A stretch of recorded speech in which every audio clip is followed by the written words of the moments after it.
निशान दे दो आज मुझे रेडी हो आज इलाहाबाद विधानसभा के कई गाँव में आप किस तरह के कार्यक्रम रहने वाले हैं, किन परियोजनाओं का शिलान्यास उद्घाटन आपकी तरफ से किया?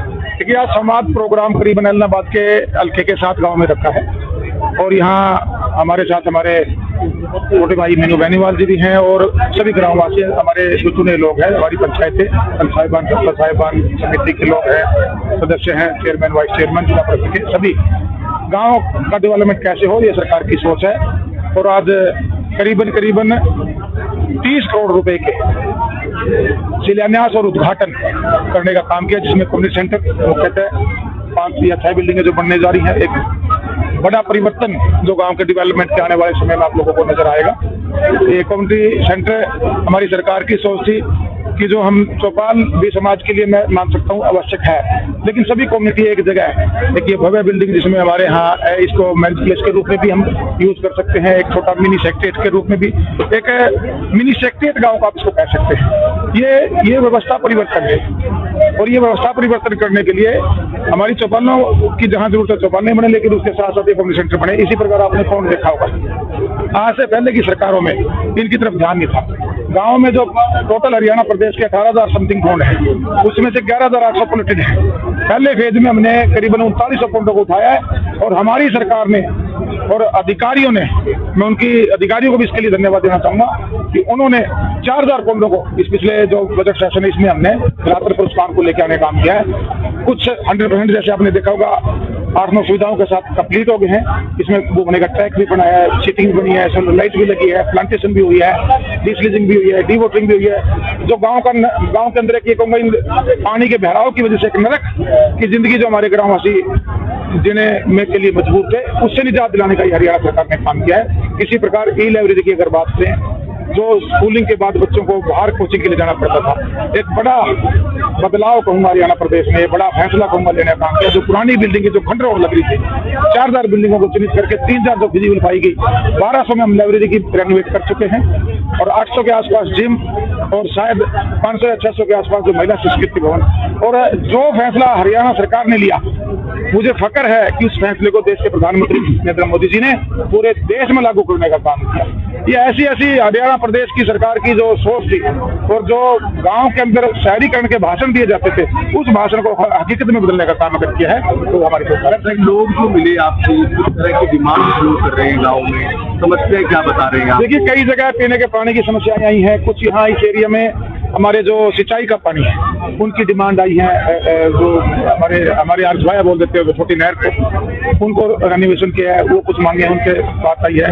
गांव के अंदर डेवलपमेंट के लिए खिड़नियों की बात आई है। गांव में शमशान घाटों के अंदर रस्तों की बात आई है, उसमें उनको दुरुस्त किया जाए। पार्क कम व्यायामशाला की बात आई है। तो इस तरह से जो 9 सूत्रीय कार्यक्रम सरकार एक एजेंडा लेकर चली है, लगभग सभी मांगे वही गाँव वासियों की तरफ से, ग्राम पंचायत की तरफ से दी गई है और उनका फंड हम जल्दी से जल्दी गाँव में भेजकर इन मूलभूत सुविधाओं से हमारा हर गाँव प्लस हो, उसका हमारा प्रयास है। सिरसा टोटल में सुंडी है, गुलाबी सुंडी जबरदस्त है और किसान मुआवजे की मांग कर रहे हैं। क्या देखिएगा, आपने सरकार की अभी हमारे शायद स्टेटमेंट जारी हुई है, उसको पोर्टल को खोला गया है, अगले 1 या 2 दिन में शायद खुलने जा रहा है।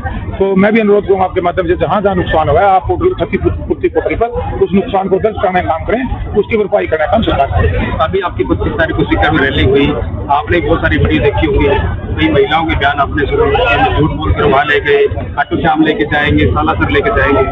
देखिए, हमने दर्शन भी कराए, खाटू श्याम जी के भी मत्था टेका, सालासर भी मत्था टेका और उसके बाद रैली का भी सभी लोगों ने आनंद लिया। एक अच्छी रैली में कह सकता हूँ हमारी पार्टी के द्वारा करने का काम किया गया। और एक राजस्थान में तो जननायक जनता पार्टी ने हमने मिलकर यहाँ सरकार बनाई थी, प्रदेश को आगे बढ़ाने में काम किया। आने वाले समय में हम तो राजस्थान के लोगों से अनुरोध करके आए हैं कि आप एक मौका दें, यहाँ का भी जो ताला है वो हमारी चाबी से खोले। हम तो इसी उम्मीद के साथ लोगों के बीच फैसला जनता ने लेना है, तो क्या करेंगे वो समय बताएगा। इलाहाबाद की बात करें, बीजेपी प्रदेश अध्यक्ष जो धनखड़, वो भी इलाहाबाद में पन्ना मेरा वो कर रहे हैं। आज इलाहाबाद हल्के में आप भी यहाँ दस्तक दे रहे हैं, तो बीजेपी जेजेपी इनेलो के गढ़ में आखिर अचानक ये गढ़ किसका है? गढ़ कोई रजवाड़े हैं? लोकतंत्र है, जनता का हक है, जिसको सत्ता देना चाहती है, जिससे लेना चाहती है उनका राइट है। ये गड़बड़ खत्म हो गया, लेकिन कोई गढ़ नहीं है। लेकिन लगातार जितने डेवलपमेंट के लिए एक गांव में 35 डिमांड आती, ये जो 35 एक गांव में ग्रामवासी डिमांड कर रहे हैं, अगर वो जीते हैं तो इसका मतलब उन्होंने अपनी सीट पे ईमानदार से काम नहीं किया। मैंने तो आगे यहाँ महसूस किया कि यहाँ पर रहे हुए जो सत्तासीन लोग रहे हुए हैं, यहाँ एक गांव में आप देख, मैं आपको डिमांड लेटर दूंगा गांव की तरफ से, 35 मांगे एक गांव में से आ रही, कुछ भी नहीं किया हुआ गांव के अंदर। जो विकास कार्य है इस सरकार में, जो गठबंधन सरकार बनी, जो फंड 3-3, 4-4, 5-5 करोड़ रुपए गाँव में भेजने काम किया हमने किया है, और जो और मांग हम स्वीकार करके गए वो हम करके गए हैं। मुझे नहीं लगता जो आपने ओम प्रकाश धनखड़ जी भारतीय जनता पार्टी के प्रदेश में की, वो पार्टी का अपना कार्यक्रम है, वो चला हुआ है, वो अपनी पार्टी को मजबूत करने में लगे हुए हैं, और हमारी जनता पार्टी अपना संगठन अपने हिसाब से अपने आपको मजबूत किया। अभी मंच से आपने खुद बोला कि जो पहले जिनकी यहाँ सरकारें रही है या फिर तो जीतते रही है, उन्होंने प्रदेश को लूटने का काम किया, घर भरने का काम किया, विकास नहीं किया, लेकिन उन्हीं के परिवार से डिप्टी सीएम चला वही आपकी सरकार में। देखिएगा, हमने नई पार्टी बनाई और वो तो स्टूडेंट थे, उसके बाद निकल कर आए अलग से।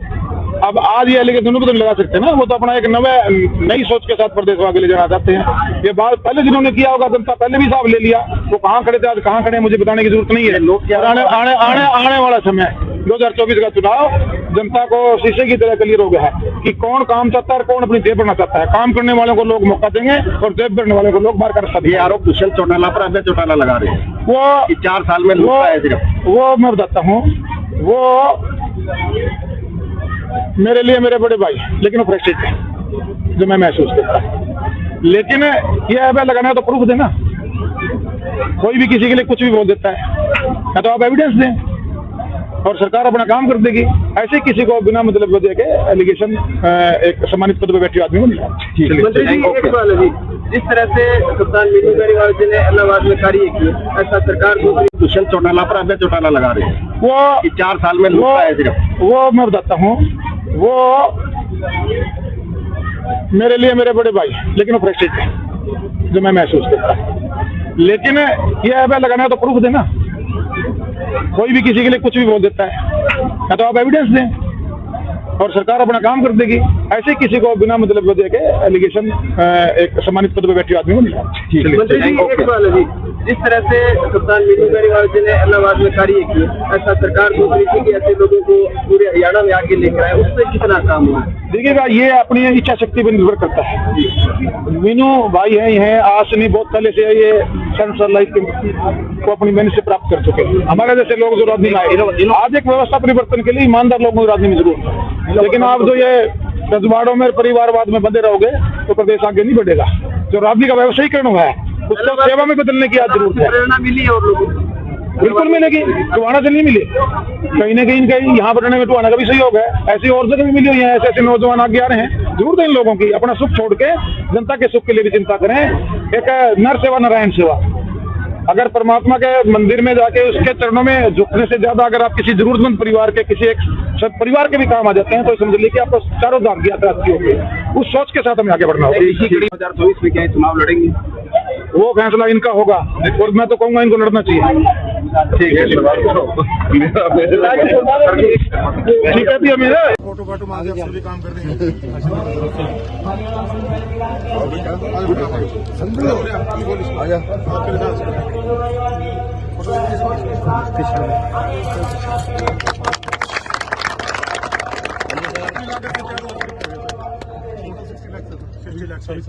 इसमें सारी सुविधाएं दे दी, सोलर लाइट भी, पाथ में घूमने का